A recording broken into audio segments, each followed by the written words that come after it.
ગોદી media બનાવવા પાછળ તમે જ્યારે ખર્ચો કરતા હોય ત્યારે આ કરોડો રૂપિયા લઈને જનતાના અવાજ બનવાની જગ્યા પર મીડિયા પણ પોતાનું અસ્તિત્વ ઊભું રાખવા માટે અથવા પોતાને કમાણી કરવા માટેનું એક આ જાહેરાતને એક સામગ્રી બનાવે છે, એક સાધન બનાવે છે અને જનતા જોડે એ પણ દગો કરી રહ્યા છે. એ અત્યારે આ બધે આરટીઆઈ ના ડેટાઓથી ખ્યાલ આવે છે. આપ જેવા જે સત્ય હકીકત ઉજાગર કરનાર જે પત્રકારો છે એ લોકો આ ન્યૂઝને પ્રાધાન્ય આપે છે, લોકો સુધી પહોંચાડવાનો પ્રયત્ન કરે છે.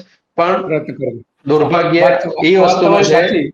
હા સંજયભાઈ, તમારી વાત સાચી છે. તમે જે વાત કરી કે મીડિયાનો રોલ જે છે અત્યારે ખરેખર એક મીડિયા તરીકેનો હોવો જોઈએ કે લોકોની જે સમસ્યાઓ છે રજૂ થાય, લોકોની તકલીફો શું છે એ રજૂ થાય, અને એ જે સમસ્યાઓ છે એ સત્તાધીશોને પ્રશ્ન પૂછીને કે ભાઈ તમે શું કરવા માંગો છો.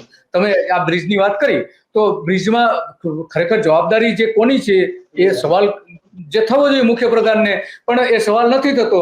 તમે જે વાત કરી કે આ એક જ ડિપાર્ટમેન્ટનું છે, માહિતી અને પ્રસારણ વિભાગ જેને આપણે કહીએ છીએ, એનું આટલું એક જ ડિપાર્ટમેન્ટનું ખર્ચ છે,